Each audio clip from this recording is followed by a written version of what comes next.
Hey everybody, welcome to Baltimore. Hope you're able to find the place okay. I-95 runs right through our city, so it shouldn't be too hard to get to us. Um, Today I have the fantastic honor. I'm Luke Samuels. I'm the co-organizer for the Baltimore DevOps meetup. And I have the pleasure of introducing you today to Aaron Brooks, who is the founder and CEO of Mastermind, and is going to talk to us today about civic tech, DevOps, education, all the things that he's just absolutely an expert in. So, Aaron, take it away. Everyone, nice to meet you all. I want to say thank you to all the organizers. This is pretty cool. When Luke was showing me about this, like the concept of DevOps 95, I was like, oh, that's pretty interesting. I kind of really like that. Pretty dope concept, especially since we didn't get to have DevOps days this year, which I'm sad about. I've been for the past, I think, 3 years. Both Baltimore. I'm located out of Baltimore. I've been to the Baltimore DevOps days as well as the DC DevOps days. So this is really cool. And also I want to thank you, Luke. I want to thank Baltimore's DevOps meetup for kind of allowing me to kind of represent you a little bit and represent Baltimore and kind of take the stage here. So today we're going to be talking about civic tech. More specifically, we're going to be talking about Headway, DevOps powered civic tech. Now, I paid a lot of money for a mixer that I only use 2 or 3 functions of it. So when I do see an opportunity to use some of the extra functions, I say carpe diem, and I will in fact use it. So I'll try to use it a couple times today just because I never get to use it how I want. But this is me. I'm Aaron Brooks. For those of you who do not know me, I am the founder and CEO of a company called Mastermind. We'll talk about what that is a little bit later. But I'm also a technical lead and DevOps engineer at Fearless. Imagine that the word Fearless is purple. When I made it purple, you couldn't really see it as well on the gray background, but Fearless is a software company, a pretty amazing software company out of Baltimore, and I definitely want to highlight them. That I am still a full-time employee there as well. So I operate in the field. Mastermind is not really it's not a DevOps company, but again, like I said, we're going to talk about that a little bit later. But my name is Aaron Brooks. You can call me AA Ron. If you don't know why I would say you can call me AA Ron, that is a link. I will share the link with people who want to see it later, but it's a Key and Peele skit. Feel free. I do respond to it. I've learned to kind of appreciate it, to be honest.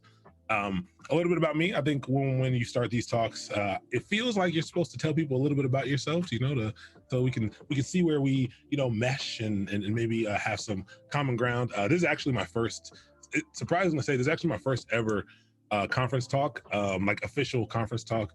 I do a lot of things, but I've never actually spoken at a conference, so this is kind of exciting. But I do love cars. I love motorsports. I don't really love cars in the sense of luxury or anything like that. I don't really care about how much a car costs, but I do like the performance aspects of cars. Currently, I drive a nitrous blue Focus RS. I had a Fiesta ST. I had a WRX. I've had Mustangs.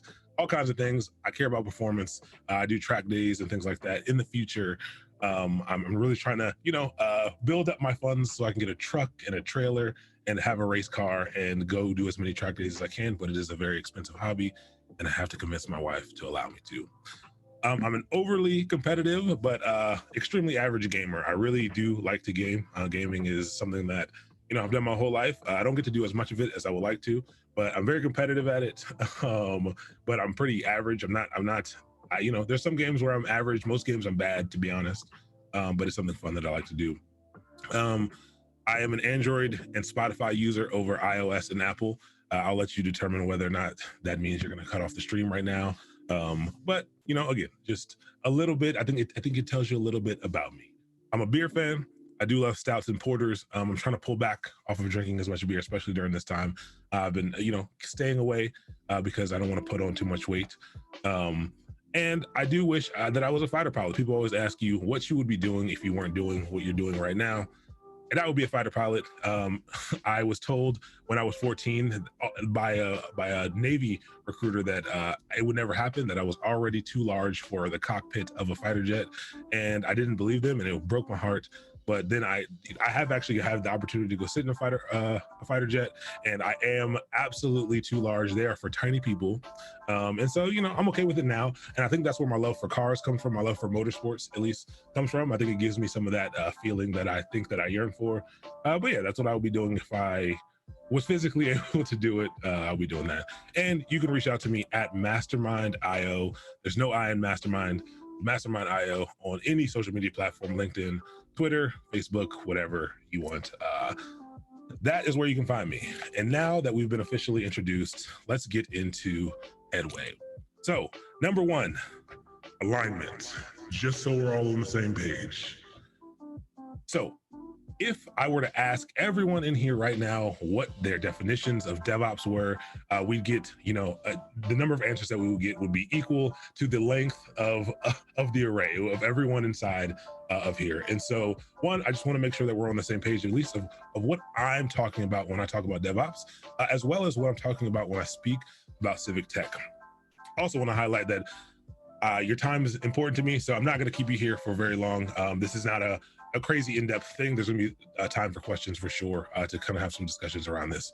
So yeah, let's get aligned. So what the heck is DevOps? And can you all actually see my, can you see the whole slide, or are you also seeing my overlay of people from Zoom? Can you guys see people from Zoom? Whole slide. Okay, perfect. So what the heck is DevOps? And so, Nathan Harvey, this is from you. This is actually from Nathan Harvey's Chef Days. I've used this a million times on slides. So thank you for that great information. And if you no longer believe this, or you no longer subscribe to what was said here or was quoted from you by Chef, I'm sorry about that. But Nathan Harvey says that DevOps is a cultural and professional movement focused on how we build and operate high velocity organizations, born from the experiences of its practitioners. And so this is absolutely a definition that I subscribe to, that I've come to really appreciate over the course of my career. I've had conversations with a lot of engineers about what they believe that DevOps is. And again, it's DevOps has real, it has real definitions, I guess, but in practice, in the way that we operate in the world, it means different things in different places. And so this is what I'm talking about when I say DevOps. This is what I believe when I'm talking about DevOps. So hopefully you understand that piece. Let's also talk about what it's not, because I think this is even more of a key than what it is. And I think one of the issues with DevOps, and speaking about DevOps, is that because it is a culture enabled by tooling, people generally tie the tools to to what DevOps is. And so DevOps is not containers. It is not Kubernetes. It's not Terraform or CloudFormation. It's not infrastructure as code. It's not CI/CD pipelines. These things are great. It's not Jenkins. It's not you throw Jenkins pipeline in something. It's not now. You're not practicing DevOps now automatically. It's not the cloud. It's not version control, and it's not configuration management. So I can't tell you how many conversations I've had with people who really do believe that if they pick up one of these things, they are now doing DevOps. And again, I understand how it happens, but when I'm speaking about DevOps, and when I'm talking to you about these things, when I'm framing these things, I'm not talking about the tools. The tools enable, they enable the culture, they enable the movement, they enable the professional movement, but they are not DevOps. And I want to roll it back a little bit. I told you I would tell you why the music is playing. The music is mostly playing for me and not for you. I actually stream I stream like 18 to 20 hours per week, live stream 18 to 20 hours per week. And music in the background has actually been shown to show a dramatic increase in keeping attention, as well as learning motivation for both you and for me. And so now that I've learned over this time, if I ever have to speak, it's very difficult for me now to do it without music. It's actually very uncomfortable. So it's for me and it's for you. Hopefully it'll allow you to relax a little bit and just have a conversation with me. So we talked about a little bit about what DevOps is, but what exactly is Civic Tech? And 1 second, let me move this out of the way. Civic Tech, by us, for all. So there is no on the books defined term or definition for civic tech. There's a number of them, but what people kind of have agreed that it is technologies that are deployed to enhance the relationship between people and government. And so that's, most people describe it as people in government. We'll dive into that just a little bit, but by giving people more of a voice to participate in public discussions, making and or to improve the delivery of services, usually by the government to people. And so, yeah, so I do think, I love that government is in the definition for this, or at least in many of the definitions for what civic tech is. But civic tech really is, it is that relationship. It's tech that's deployed in support of helping solve problems between communities and municipalities and governments, you know, so that people can get the things that they need, get the things that they want as well. So that's a little bit background on civic tech. But it's not just for the techies. It's called civic tech. And I think that drives some people away from civic tech. This is actually a video that I'll share the link for at the end of this. That's very interesting. It's from the people at Code for America. We'll talk about some organizations who practice civic tech. Code for America is one of them that you can lend your resources to, you can lend your skills to participate in some of this if we get to the end and you feel so inclined to do so. But I'll share this video because I think it's pretty interesting to just talk about who and how you can participate in tech if you aren't what people would consider the techie. You're not the hands-on keyboard engineer. Your input is equally as valid. Your skill set is equally as valid. So not just for the techies, in order to develop real solutions, we need to engage everybody. From the designers, to the project managers, to government officials, to engineers, to subject matter experts. And so this will start to feel like, these people on this list will start to feel like, you know, when you're developing software. And so generally, you know, DevOps is a paradigm put in place to support the development of software, to solve problems using software. And usually to get real software solutions, you have to include these people. Engineers can't go off into a corner, not fully understanding the problem and create a solution without, you know, the people who it's going to serve to be a part of it. And so it's not just for the techies. We need all of these people involved in civic tech to make sure that we are able to develop proper solutions. Whoops, I didn't mean to play it. Let's go to the next slide. There's also sometimes a little bit of confusion between civic tech and gov tech, and that's okay. They are closely related, and people might say, hey, isn't all government tech really civic tech? Isn't it for the people? Not really. So civic tech is, it's the citizens are the beneficiary. Specifically, the citizens are the beneficiary. Whatever that target demographic is, whoever it's meant to serve, the citizens are the beneficiary. It's community centric. It's centered around the community. It's made and it's designed for the community. And there's engagement in the product. It's not built in a silo. There's engagement there. And then GovTech, government is the customer. The government mostly is the beneficiary. Yes, it may serve the citizens, but the government is receiving much of the value there. It's operation centric and the way things work, the way things flow, how things get done. And efficiency is usually the, hopefully the key over engagement, which is, you know, good and bad for different days and for different problems. And the last on kind of this civic tech thing is that tech solutions are not equivalent. They're not equal to civic solutions. And so they may be, I want to be clear about that. They may be the solution to a people problem, to a civic problem, there may be a technical solution for it, but the technical solutions are tools to achieve the end goal, are tools to help people who can solve the problem. And that's something that we'll also dig into as well. So hopefully now we are on the same page. DevOps cultural professional movement really helps to designed to help organizations move faster and to solve problems faster. And civic tech is tech designed to benefit the citizen, to really help bridge that gap between, you know, the municipalities, governments, the citizens, and help them get what they need. So that's part one. There's only 3 parts, so you can see that that's short. Part 3 will be a little bit long. It'll be story time. But part 2, DevOps plus civic tech equals love. So how does DevOps apply to civic tech? It's a match made in heaven. I don't know if anyone caught that slide right there. I do I do a lot of slides, and I like to put a lot of memes and GIFs in there. PowerPoint will not allow me to do GIFs. I usually use Google Slides, and it seemed like a hectic process to get it in there. So I found this nice match made in heaven meme. But DevOps and Civic Tech are in fact a match made in heaven, if you were to ask me. And this is why. So first, to know why, we need to talk about the key DevOps principles. And there are more principles to DevOps than this, but some of the main keys to DevOps are: one, we want to break down the silos. This is a huge one. This is kind of the core of DevOps, to break down those silos, to help foster good communication, again, to help mitigate issues down the lines. The second one will be to automate all the things. In DevOps, generally, the goal is to automate ourselves out of a job. It's to make the processes, the pipelines, as easy as possible, so that they can enable rapid development. The goal with all of the automation is to, one, reduce as much human error as possible, and again, two, to enable speed. And when you have speed, that enables you to do a lot of other things, which we'll get into. I mean, there's a lot that comes out of speed.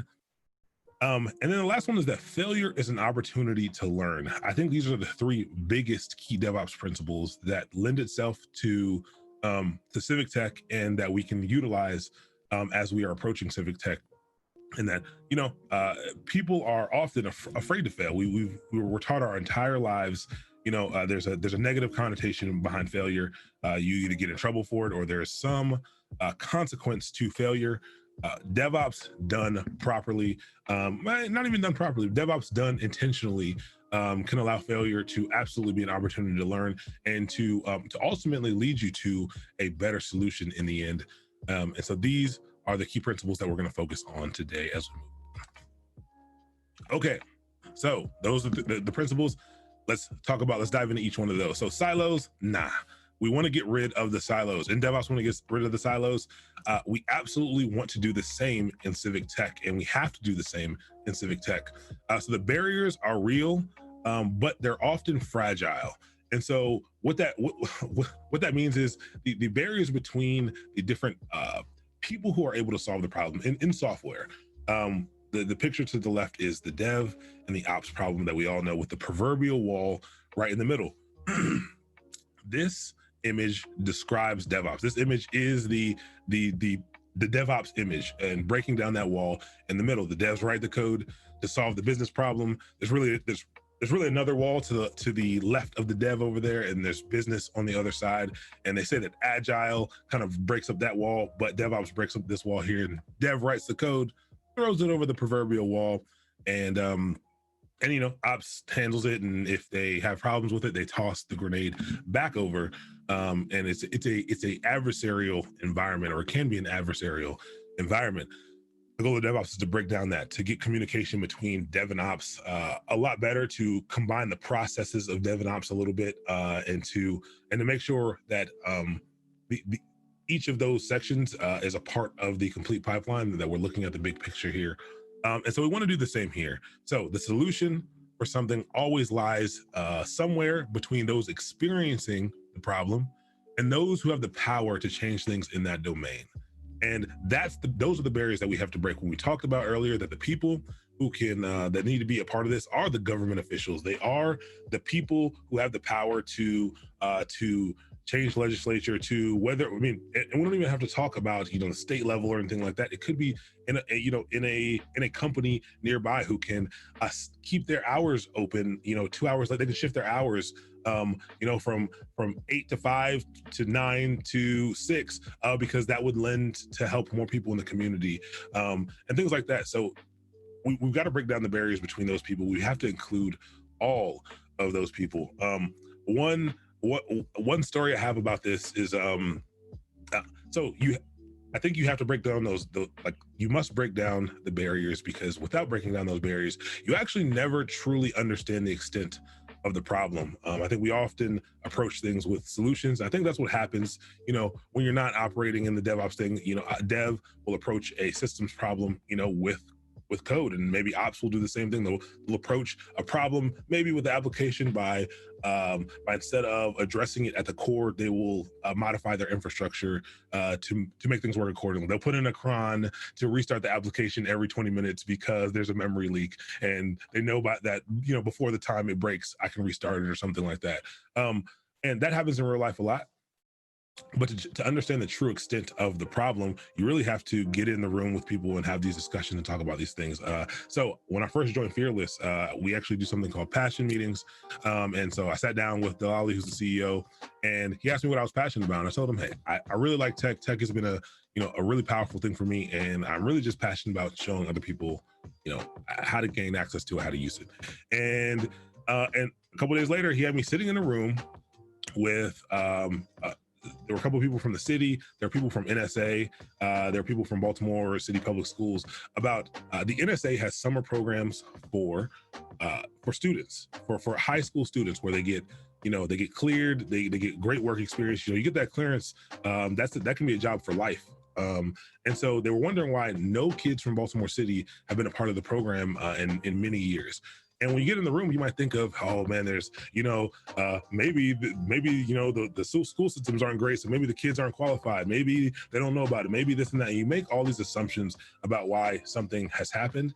And then when you sit down with people, you break down those silos and you start to have the discussions and start to work together for solutions and think holistically about things, you realize that the reason why is because there's no public transportation that goes out to NSA, and the students can't get there after school because of other problems that kind of stem from the city. And so seeing things like that have been very interesting. And so you need to break down those silos to get to the point where you understand what the problem is. The next thing is to automate all the things. We love to say this. We love to do this as much as possible. It's much easier said than done. But in DevOps, we really pride ourselves on processes and pipelines, and we set up, really focus on these CI/CD pipelines, and we really work out our Git flows and worry about our commit strategies and things like that. These things still apply to Civic Tech. These things still apply to people problem solving. And so the same way that you may approach your CI/CD pipeline, maybe you have some type of event-based workflow through your system to make action happen. You can do the same thing here, and we'll talk about some things that realistically that you can do and that I've done and that I've seen practice to be able to do that. So that still applies. And what I also want you to remember is that the customer is actually the builder. So this is what I find a very interesting aspect of specifically DevOps, is that a lot of times we think that our job really as a DevOps engineer, and again, every company is different. Every company, the way that they operate in DevOps is different.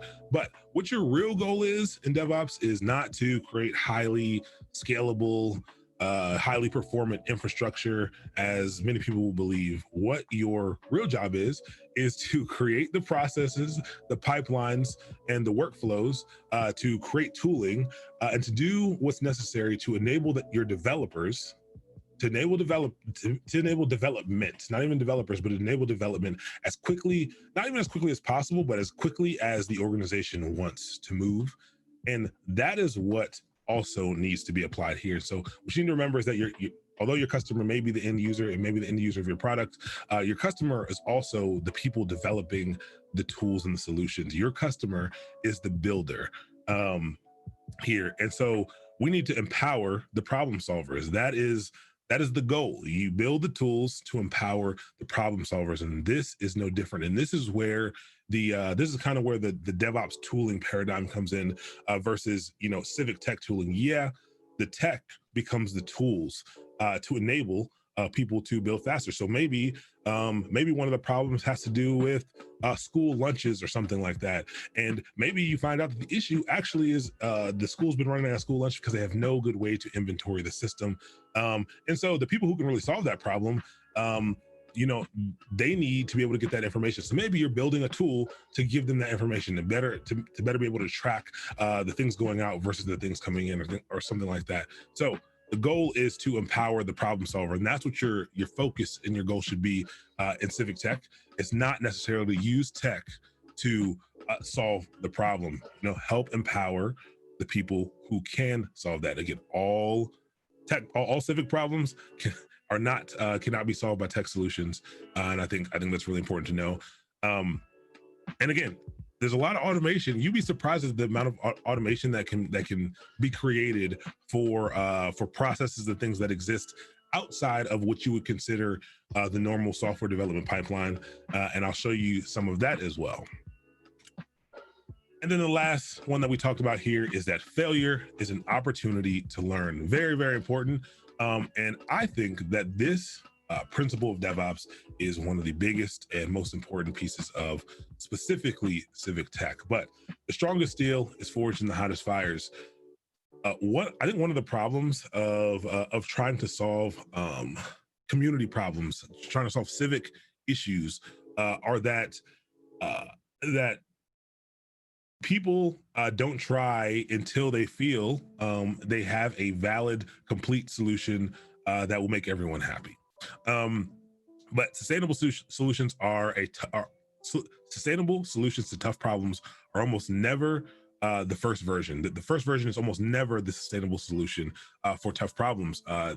Just like not specifically a DevOps concept, but iteration, feedback and iteration, observability into the problem and iteration into that problem help you come to that final place. But processes, pipelines, and observability are tools that allow us to find our path. So these are concepts very inherent to DevOps. We talk about processes and pipelines, observability being the ability to see what's going on in your workflow, to see what's going on in your pipeline, but with enough information that you can make some decisions about what to do next to get to your goal, to shift, to pivot, to get to where you need to be.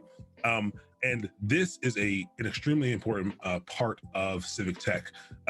One, usually the people working in civic tech or working on civic tech, this is not a 100% effort. This is usually extra time and people giving their energy, the rest of the energy that they have left over from the day. So you're not always going to get the perfect thing up front, but what civic tech allows and what rapid development, with setting up those pipelines, setting up ways to get feedback on how your changes and how the things that you're doing are having an effect, really help you to, if the goal you're trying to get to is up here and you're down here, the fastest way there is a straight line. And I think that's what everyone usually tries to do. But for things, especially things like this, you got to move a little bit. Maybe you'll move north a little bit, and you'll say, "Hey, I'm not perfectly on track, but I'm getting closer." And you can adjust. Getting back metrics, getting back, taking feedback. Surveys, going out and talking to people in the community, really truly getting an understanding, setting up methods to get that feedback really helps. And you can, every time you get to a new point, you can say, "Hey, I still want to get up here to the corner. How do I do that?" So I'll make a pivot, and maybe I'm still going north a little bit, but I'm of course corrected a little bit, and you keep doing that at different points so that you can eventually get to the place that you want to be. But every time you fail, every time you do something and it's not, it doesn't have the intended output, it's an opportunity to take a look at what you're doing, analyze why your hypothesis of making a certain change, of making a certain decision, of doing a certain thing, either didn't work or didn't work in the way that you intended, and adjusting accordingly. And it must happen, and it does happen in every great civic tech project. This absolutely happens to get you to your end goal. And so I wanted to bring up Baltimore a little bit because one, we are the Baltimore DevOps meetup, but I think Baltimore is ready to tackle these issues, and it's something that we've been doing a lot over the past few years. I think I think Baltimore in particular is an interesting city because I'm not from Baltimore. I'm from right outside of DC, so not far at all. But Baltimore has an interesting connotation to people around the world. Even our president has said some interesting things specifically about Baltimore. But since I've been here, that is none of that has been my experience. And so it's very interesting. And there's been so many places where Civic Tech has solved great problems, and that I know right now Civic Tech can be used to solve great problems. And I'm hoping that Baltimore can be the bastion of this for many other cities. And like I said, there are a number of cities doing things like this. Code for America is doing things across the United States, but I specifically want to highlight some of the things happening in Baltimore. So one, some of the things that we have here, Python for city government. This is a meetup that we have here, which is pretty great. We actually have, I usually, Michael Fried or Fried. I don't know. You're usually on things like this, so I don't know. Maybe you're out there. But he's with the Baltimore City Health Department, I believe. He comes out to these things. I can't tell you how many times I've been to this meetup, and they bring genuine city problems, and we brainstorm how to solve issues. Using tech. How can we solve issues with hospital calls? How can we solve issues with water bills? How can we do these things? And it's been a very interesting process, and to see how many people show up and want to commit their time to doing these things. And I think it's a good, you can see that I took this screenshot today. There are 400 members in there, which is great, which is excellent. And I think that, whoops, sorry about that. I think finding resources like this is always fun, and kind of getting in where you fit in Civic Tech is fun. So just wanted to share a couple of those resources. A bigger one, Hack Baltimore.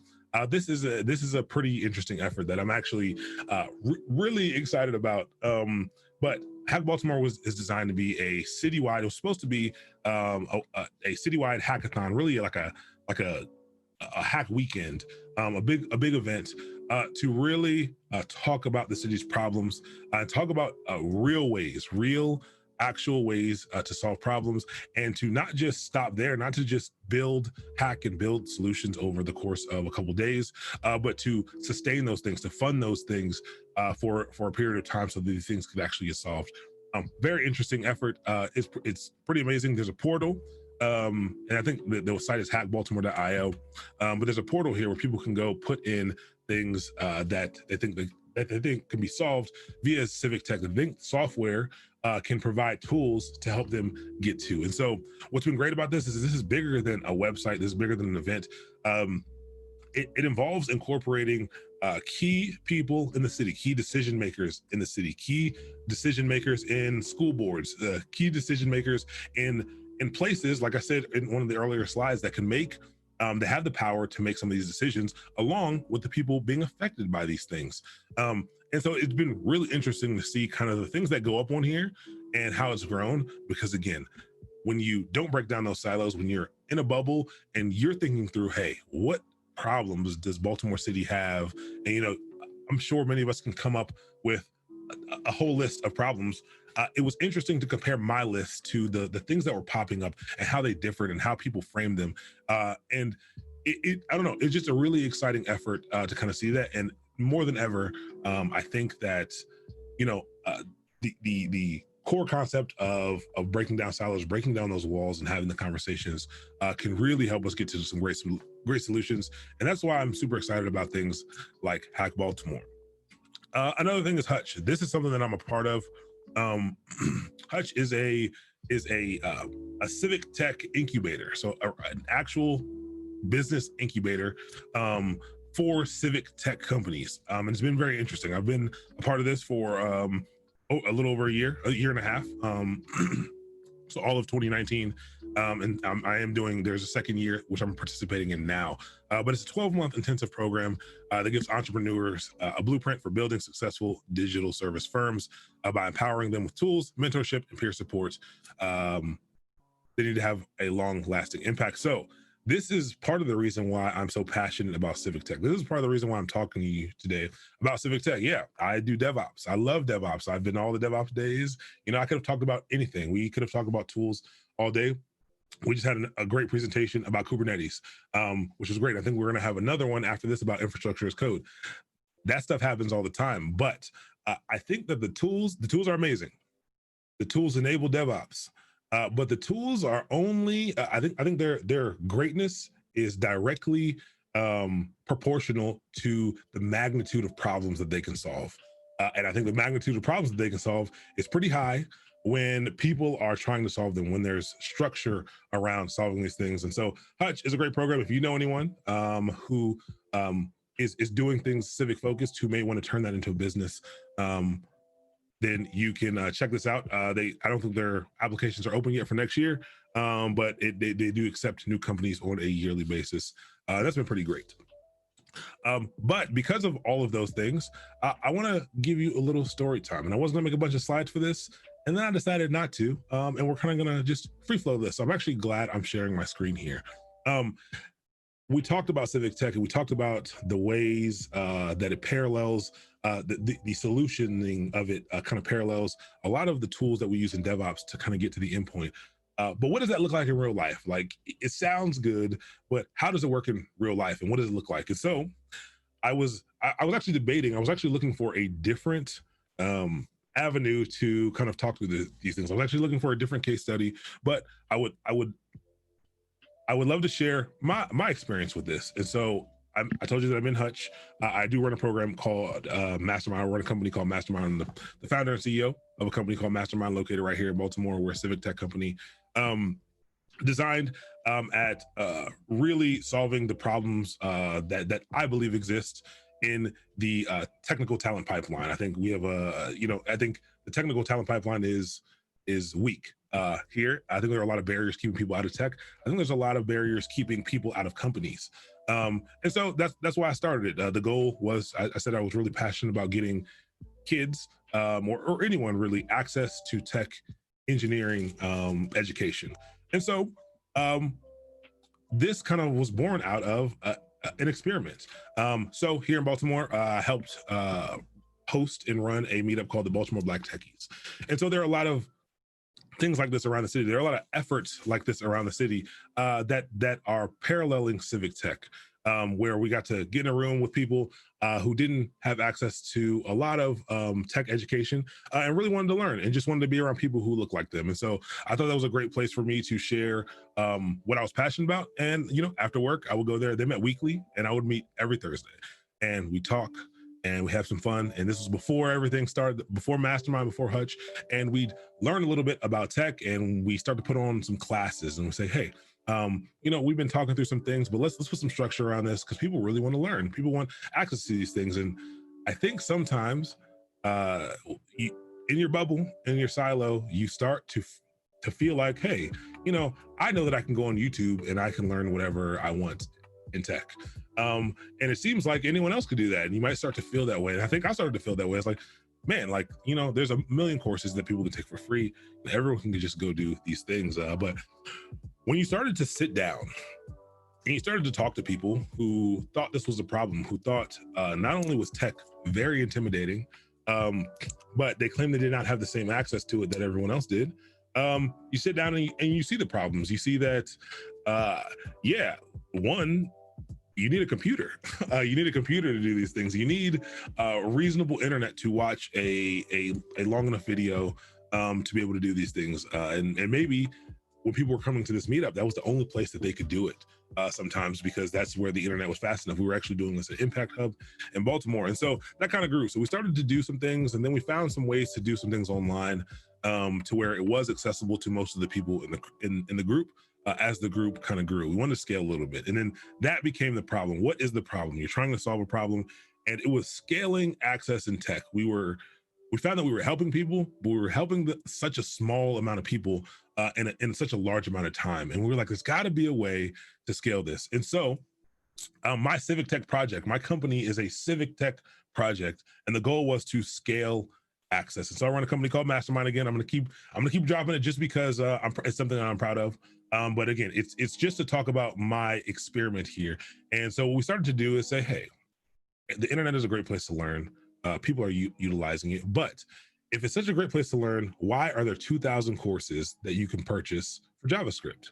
Why are there 2,000 courses you can purchase for Python? Why are there 2,000 courses you can purchase for anything? And that's for a couple of reasons. That's because one, everyone does not learn this, does not receive information the same from the same person, from the same vibe, the same feel.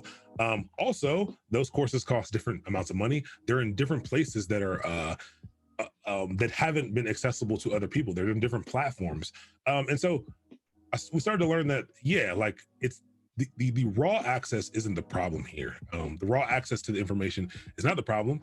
It's the belief. It's creating belief. It's providing mentorship. And it's really interaction. It's a lot of those people. Everyone's not an autodidact. Everyone can't go in and learn something on their own and really teach themselves.